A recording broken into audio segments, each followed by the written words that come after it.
Hello dear aspirant, welcome to aspirant আড্ডা WBCS। আজকে আমরা স্ট্যাটিক জিকের একটা গুরুত্বপূর্ণ টপিক নিয়ে আলোচনা করব, যেটা হলো ক্লাসিক্যাল ড্যান্সেস অফ ইন্ডিয়া। এই টপিকটা যে কোনো এক্সামের জন্য, স্টেট লেভেল বা সেন্ট্রাল লেভেল সমস্ত এক্সামের জন্য খুবই গুরুত্বপূর্ণ, তাই ভিডিওটা শেষ পর্যন্ত দেখবে। এই ভিডিওতে আমি ক্লাসিক্যাল ড্যান্সের সমস্ত পয়েন্টকে কভার করেছি, যেগুলো কোনো না কোনো পরীক্ষায় এসেছে। ইউটিউবে আমি অনেক ভিডিও দেখেছি যেগুলোতে জাস্ট ক্লাসিক্যাল ড্যান্সের নাম, তার কোন রাজ্যে সেটি ফেমাস, এগুলো বলেই শেষ করে দেয় তারা ভিডিওটা। কিন্তু এই ভিডিও আমি সমস্ত ধরনের পয়েন্ট, সমস্ত ধরনের important information, particularly central level এবং স্টেট লেভেল বিভিন্ন এক্সামের জন্য বিভিন্ন পরীক্ষায় যেগুলো এসেছে, সেই সমস্ত পয়েন্টকে আমি কভার করেছি। ভারতবর্ষে মোট 8টি ক্লাসিক্যাল ড্যান্স রয়েছে। এই 8টি ক্লাসিক্যাল ড্যান্সকে মর্যাদা দেয় বা স্বীকৃতি দেয় হচ্ছে সঙ্গীত নাটক একাডেমি। ভারতবর্ষে মোট 8টি ক্লাসিক্যাল ড্যান্স থাকলেও মিনিস্ট্রি অফ কালচারের পক্ষ থেকে আরেকটি ড্যান্সকে অতিরিক্ত অ্যাড করা হয়েছিল। কিন্তু আমরা যদি পরীক্ষায় জিজ্ঞাসা করে যে কটি ক্লাসিক্যাল ড্যান্স, আমরা কিন্তু 8টাই বলবো। মিনিস্ট্রি অফ কালচারের পক্ষ থেকে 9টি ড্যান্সের কথা বলা হয়েছে, তার মধ্যে সেখানে ছৌ এই ড্যান্সটাকেও কিন্তু অ্যাড করা হয়েছে। কিন্তু সঙ্গীত নাটক একাডেমির পক্ষ থেকে 8টি ক্লাসিক্যাল ড্যান্সের কথা বলা হয়েছে। এই 8টি ক্লাসিক্যাল ড্যান্স কী কী? ভারতনাট্যম, কত্থক, কথাকলি, মোহিনীআট্টম, ওড়িশি, কুচিপুড়ি, মণিপুরি আর সত্রিয়া। এই ড্যান্সগুলো আমরা একে একে আলোচনা করছি। আর এই সমস্ত যে ড্যান্স, ক্লাসিক্যাল ড্যান্স যেগুলো, এই সমস্ত ড্যান্সের মূল সোর্স হচ্ছে নাট্যশাস্ত্র, যেটা হচ্ছে ভারত মুনির লেখা। ফার্স্ট ক্লাসিক্যাল ড্যান্স হচ্ছে ভারতনাট্যম। এটি হচ্ছে ভারতের সবথেকে প্রাচীনতম ড্যান্স বা প্রাচীনতম ক্লাসিক্যাল ড্যান্স বলতে পারি আমরা, যেটার আগে নাম ছিল সাদিরাট্টম বা সাদিরাট্টম। এই কোশ্চেনটা কিন্তু পরীক্ষা এসেছে, পার্টিকুলারলি SSC এক্সামে এসেছে এটা। আর এই ভারতনাট্যমের উৎপত্তি তামিলনাড়ুতে। প্রাচীনকালে মন্দিরে যখন দেবদাসী প্রথা প্রচলিত ছিল সাউথ ইন্ডিয়াতে, তখনই এই ড্যান্সের পপুলারিটিটা বাড়ে। এই দেবদাসী প্রথা আমরা ব্রিটিশ আমলে আবার লুপ্ত হয়ে যায়, সেই সঙ্গে সঙ্গে এই ড্যান্সটারও প্রভাবটাও আরও আস্তে আস্তে কমে যায়। কিন্তু পরবর্তীকালে রুক্মিণী দেবী অরুণডালে, এই নামটা আমাদের মনে রাখতে হবে, এর সময় কিন্তু ভারতনাট্যম আবার পুনর্জীবিত হয়। আর এই নাটের এই যে ভারতনাট্যম, এই ভারতনাট্যম ড্যান্সের বৈশিষ্ট্য কী? এটা হচ্ছে অর্ধমণ্ডল ভঙ্গি, শক্তিশালী পদচারণ, স্পষ্ট মূকাভিনয়, এগুলো হচ্ছে এই ড্যান্সের হচ্ছে ফিচার্স। আর কোন সঙ্গীতে এটি পারফর্ম করা হয়ে থাকে? কর্ণাটক সঙ্গীত অর্থাৎ বা কার্নেটিক মিউজিকে হচ্ছে এই ড্যান্সটি পারফর্ম করা হয়ে থাকে। ভারতবর্ষে দু ধরনের মিউজিক রয়েছে, একটা হচ্ছে কার্নেটিক আর একটা হচ্ছে হিন্দুস্তানি। এই দুটি হচ্ছে মিউজিকের উপর বেস করে কিন্তু ড্যান্সগুলো পারফর্ম হয়ে থাকে। কার্নেটিক হচ্ছে সাউথে, আর এটা হচ্ছে হিন্দুস্তানি মিউজিক হচ্ছে নর্থ। সাউথের যে সমস্ত ক্লাসিক্যাল ড্যান্স রয়েছে সেগুলো অধিকাংশই কিন্তু এই কার্নেটিক মিউজিকে পারফর্ম করা হয়ে থাকে। এর পরবর্তী অংশে দেখে নেব আমরা হচ্ছে ক্লাসিক্যাল ড্যান্সের হচ্ছে মার্গম ধারা। এটা অনেক পরীক্ষায় কিন্তু মানে গত বছর NTPCতে এই কোশ্চেনটা এসেছিল যে ক্লাসিক্যাল ড্যান্সের মার্গম ধারার জিনিসটা কী। মার্গম ধারা যে আল্লা রিপু, এই কোশ্চেনটা হচ্ছে এসেছিল। মার্গম ধারা হচ্ছে কি? ক্লাসিক্যাল ড্যান্সকে পরিবেশন করার হচ্ছে একটি নির্দিষ্ট ক্রম বা সিকোয়েন্স, অর্থাৎ এই সিকোয়েন্সে কিন্তু ক্লাসিক্যাল ড্যান্স অর্থাৎ ভারতনাট্যম ড্যান্সটি পারফর্ম করা হয়ে থাকে। ফার্স্ট স্টেজ হচ্ছে আল্লা রিপু, সেকেন্ড স্টেজ হচ্ছে জাতিস্বরম, তারপর হচ্ছে শব্দম, বর্ণম, পদম, তিল্লানা আর হচ্ছে মঙ্গলম, এটা হচ্ছে লাস্ট স্টেজ। এর মধ্যে সবথেকে গুরুত্বপূর্ণ মানে অর্থাৎ বেশি সময় ধরে হয় বা সবথেকে ডিফিকাল্ট পোর্শন সেটা হচ্ছে বর্ণম। এটা সবথেকে মোস্ট ইম্পর্টেন্ট পোর্শন হচ্ছে এই মার্গম ধারার। ভারতবর্ষে যে এই যে ভারতনাট্যম ড্যান্স, এর মূল বিষয়বস্তু কী? এটা হচ্ছে শিব, কৃষ্ণ এবং ভক্তিমূলক কাহিনীর উপর বেস করে কিন্তু এই ড্যান্সটা পারফর্ম করা হয়ে থাকে। এবার আমরা দেখে নেব যে বিখ্যাত কিছু আর্টিস্টের নাম। ভারতনাট্যমের ফেমাস কিছু আর্টিস্ট তারা হলেন রুক্মিণী দেবী অরুণডালে, নামটা ভালো করে মনে রাখতে হবে, টি বালা সরস্বতী, পদ্ম সুব্রমণিয়ম, যামিনী কৃষ্ণমূর্তি, মল্লিকা সারাবাই, মৃণালিনী সারাবাই, আরামেল ভ্যাল্লি আর বৈজয়ন্তীমালা। এই নামগুলো অত্যন্ত গুরুত্বপূর্ণ, কোনো না কোনো পরীক্ষা এখান থেকে কোশ্চেন এসেছে। পরবর্তী ড্যান্স হচ্ছে কত্থক, যেটার উৎপত্তি উত্তরপ্রদেশ বা উত্তর ভারতে এটি ফেমাস। এটি ভারতের একটি প্রধান শাস্ত্রীয় নৃত্য। এই কথা শব্দটি থেকে, অর্থাৎ কথা শব্দের অর্থে গল্প বলা, এখান থেকেই কিন্তু এই কত্থক এই ড্যান্সটির উৎপত্তি ঘটেছে, মানে মূল সোর্স এটা, মানে এটার নাম থেকেই এর উৎপত্তি ঘটেছে। এর বৈশিষ্ট্য কি? দ্রুত পায়ের কাজ, যেটাকে বলে তৎকার বলা হয়, আর ঘূর্ণন বা চক্কর, এই তৎকার আর ঘূর্ণন এটা SSCর কোশ্চেন, এখান থেকে কোশ্চেন এসেছিল। এটা হচ্ছে বৈশিষ্ট্য। আর এটা হচ্ছে হিন্দুস্তানি ক্লাসিক্যাল যে মিউজিক রয়েছে এর উপরই পারফর্ম করে কিন্তু এই কত্থক ড্যান্সটা হয়ে থাকে। আর সাউথ ইন্ডিয়ান যে ড্যান্স আমি আগেই বলেছিলাম যেটা হচ্ছে কার্নেটিক মিউজিকের উপর, আর নর্থ ইন্ডিয়ান যে ড্যান্সগুলো রয়েছে সেগুলো সাধারণত এই হিন্দুস্তানি মিউজিকের উপর পারফর্ম করা হয়ে থাকে। এই কত্থক ড্যান্সে কিছু কিছু ঘরানা রয়েছে, যেমন হচ্ছে লখনৌ ঘরানা, জয়পুর ঘরানা, বেনারস ঘরানা। এবার আমরা দেখে নেব কিছু গুরুত্বপূর্ণ আর্টিস্টের নাম, যেমন সিতারা দেবী, বিরজু মহারাজ অত্যন্ত ফেমাস, শম্ভু মহারাজ, লাচ্ছু মহারাজ, কুমুদিনী লাখিয়া, শোভনা নারায়ণ, উমা শর্মা, গোপীকৃষ্ণা। আর এইটা হচ্ছে মোগল যুগে ফেমাস হয়ে থাকে, এই ডান্সটা হচ্ছে মোগল যুগে বিকাশ লাভ করে এই কত্থক ডান্সটা। এই যে বিরজু মহারাজ, অর্থাৎ কোনো মহারাজ যদি নাম থাকে তাহলে আমরা দেখে নেব যে এই নামটা কিন্তু কত্থকের সঙ্গে যুক্ত। তো এটা ছিল হচ্ছে কত্থক ড্যান্স। পরবর্তী অংশে হচ্ছে দেখে নেব আমরা হচ্ছে কোন ড্যান্স ফেমাস। তৃতীয় নাম্বার 3 কথাকলি, যেটার উৎপত্তি হচ্ছে কেরালাতে। এখানে হচ্ছে ভারী মেকআপ, বিশাল মুখোশ এবং নাটকীয় অভিনয়, এটা হচ্ছে এই ড্যান্সের হচ্ছে ফিচার্স। আর এখানে রামায়ণ মহাভারতের উপর মানে রামায়ণ মহাভারতের বিভিন্ন ঘটনাগুলির উপর বেস করে এই ড্যান্সটা পারফর্ম করা হয়ে থাকে। আর এখানেও সাউথ ইন্ডিয়ান ড্যান্স যেহেতু, তাই এটা কার্নেটিক সঙ্গীত বা কার্নেটিক মিউজিকের উপর বেস করে পারফর্ম করা হয়ে থাকে।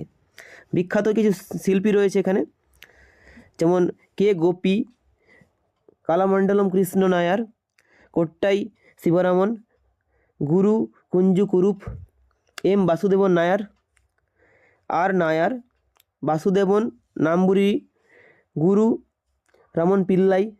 এই নামগুলো দেখো অতটাও ইম্পর্টেন্ট না, শুধু কয়েকটা নাম আমাদের মনে রাখতে হচ্ছে গোপী, আর হচ্ছে কৃষ্ণ নায়ার, আর শিবরামন, আর হচ্ছে কুঞ্জু কুরুপ।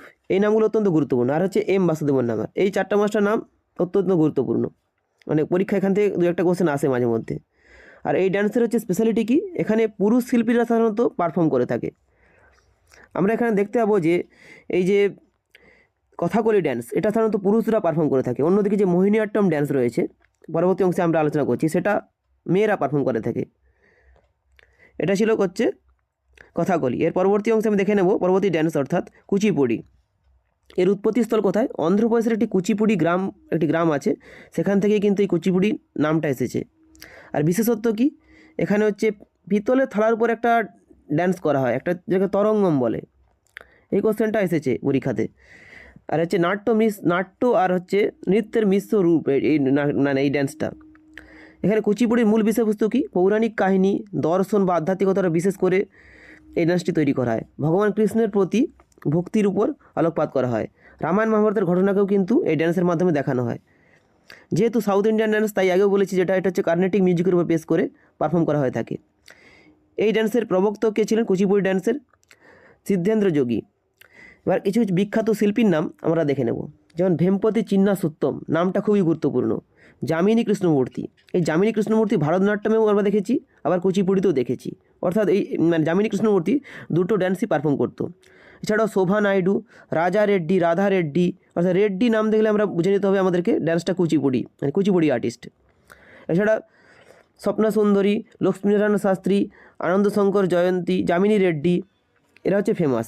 তার মধ্যে এই ভেমপতি চিন্না সত্যম, যামিনী কৃষ্ণমূর্তি, শোভা নাইডু, আর রাজা রেড্ডি আর রাধা রেড্ডি, এই 5টা নাম কিন্তু বেশি গুরুত্বপূর্ণ।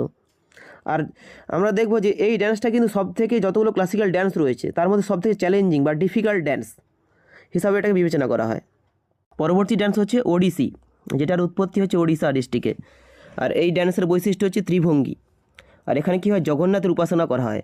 অর্থাৎ ওড়িশার যে জগন্নাথ মন্দির রয়েছে, কোণার্কের সূর্য মন্দির রয়েছে, এখানে কিন্তু এই ড্যান্সটা পারফর্ম করা হয়ে থাকে। এবার আমরা দেখে নেব যে মোস্ট ইম্পর্টেন্ট যে বিষয়টা, যে টপিকটা থেকে কোশ্চেন বেশি আসে, সেটা হচ্ছে বিখ্যাত শিল্পী কারা কারা রয়েছে। কেলুচরণ মহাপাত্র, সংযুক্তা পানিগ্রাহী, সোনাল মানসিং, মাধবী মুদগাল, এছাড়াও অন্যান্য রয়েছেন শিল্পী যারা অতটা ফেমাস নয়। এর মধ্যে ডোনা গাঙ্গুলি, ওয়াইফ অফ সৌরভ গাঙ্গুলি, তিনি হচ্ছে ফেমাস একজন ওড়িশি ড্যান্সার। এছাড়াও প্রসাদ দাস, কুমকুম মহান্তি, সুজাতা মহাপাত্র, পানিগ্রাহী, এই টাইটেলগুলো দেখে আমরা বুঝতে পারবো যে এরা হচ্ছে ওড়িশি ড্যান্সার।